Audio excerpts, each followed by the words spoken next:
Welcome back dear student to science ally channel. तो dear बच्चों, आज का जो हमारा टॉपिक है वो न्यूट्रिशन का जो हम इंट्रोडक्शन पढ़ रहे थे उसमें हमारा लास्ट टॉपिक ये न्यूट्रिशन का आता है अमीबा। उसके बाद हम सीखने वाले हैं डाइजेस्टिव सिस्टम के बारे में, जहाँ पे हमारा न्यूट्रिशन कंप्लीट हो जाएगा। ठीक है, तो न्यूट्रिशन इन अमीबा हम सीख रहे हैं। कौन से प्रोसेस को कहते हैं? एंडोसाइटोसिस। ठीक है, तो इसमें क्या है? Amoeba is a unicellular organism which belong to protozoan category of micro organism. हमने छोटी क्लास में पढ़ा है कि माइक्रो ऑर्गेनिज्म होते हैं, उनके 4 टाइप होते हैं। उसमें जो प्रोटोजोआ टाइप है उस टाइप के अंदर अमीबा आता है, और अमीबा एक यूनिसेलुलर ऑर्गेनिज्म है, यानी सिर्फ एक सेल से बना है, एक सेल से उसका सारा काम चल रहा है। Amoeba have irregular shape and the process of its nutrition is called endocytosis. Amoeba के पास जो शेप है कोई रेगुलर शेप नहीं है कि उसका कुछ हम परफेक्ट शेप बता सके। इरेगुलर शेप है, जैसे तैसे आप इसको ड्रॉ कर सकते हैं एग्जाम में भी। अच्छा, amoeba extend finger like extension called pseudopodia which engulf the food particle and then a temporary food vacuole in the amoeba digest the food and the waste is released. अब ये हमें ध्यान से समझना है। देखिए, यहाँ पे अमीबा बनाया है, आप कैसे भी एग्जाम में इसको टेढ़ा मेढ़ा करके ड्रॉ कर सकते हैं। बीच में आपको न्यूक्लियस अच्छे से बनाना है। मानिए ये अमीबा का कोई फूड पार्टिकल साइड में है, तो अमीबा पहले इसके पास जाएगा, उसके बाद इसके देखो ये hair like finger like extensions दिखेंगे। फिंगर लाइक एक्सटेंशन का मतलब है कि ये जो आपको ये पार्ट दिख रहे हैं जो ऐसे इस फूड के पास जा रहे हैं फूड को अंदर लेने के लिए, इन्हें कहते हैं सूडोपोडिया। अब यहाँ नीचे लिखा है सूडो मीन्स फॉल्स यानी नकली, पोडिया मीन्स फिट, नकली पैर। ऐसे यहाँ पे कहा गया है कि नकली पैर जैसा स्ट्रक्चर निकलता है जो जाके फूड को एनगल्फ एनगल्फ यानी कि अपने अंदर समा लेता है। अब जब ये जो फूड पार्टिकल अंदर आ चुका है, अब ये जो सूडोपोडिया है ये खत्म हो जाएगा। देखिए अब ये फूड अंदर आ चुका है। इसके बाद डाइजेशन का प्रोसेस होगा। डाइजेशन का प्रोसेस होगा, जो इसमें से जो चीज़ें जो अमीबा को चाहिए वो ले लेगी, और जो वेस्ट प्रोडक्ट है वो पीछे से निकल जाएगा।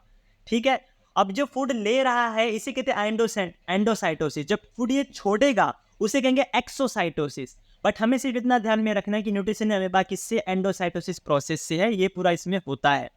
जो अमीबा है वो पॉन्ड्स में पाया जाता है, तो वहाँ पे हमें सिर्फ एक चीज़ ध्यान में रखनी कि सूडोपोडिया ये करता है। सूडोपोडिया निकलेंगे, वो अपने फूड को एनगल्फ करेगा। एनगल्फ यानी फूड को अपनी चपेट में लेगा और फूड अंदर चला जाएगा, और सूडोपोडिया भी फिर खत्म हो जाएंगे।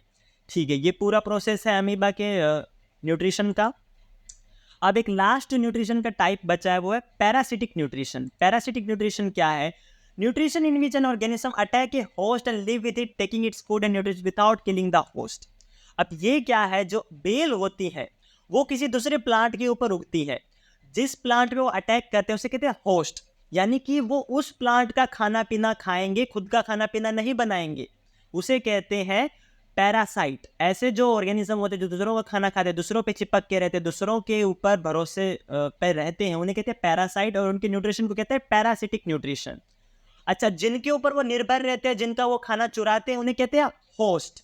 ठीक है, पर ध्यान में ये रखनी है बात कि वो अपने होस्ट को कभी मारते नहीं है, विथआउट किलिंग द होस्ट। अगर वो मार देंगे तो खाना किसका खाएंगे?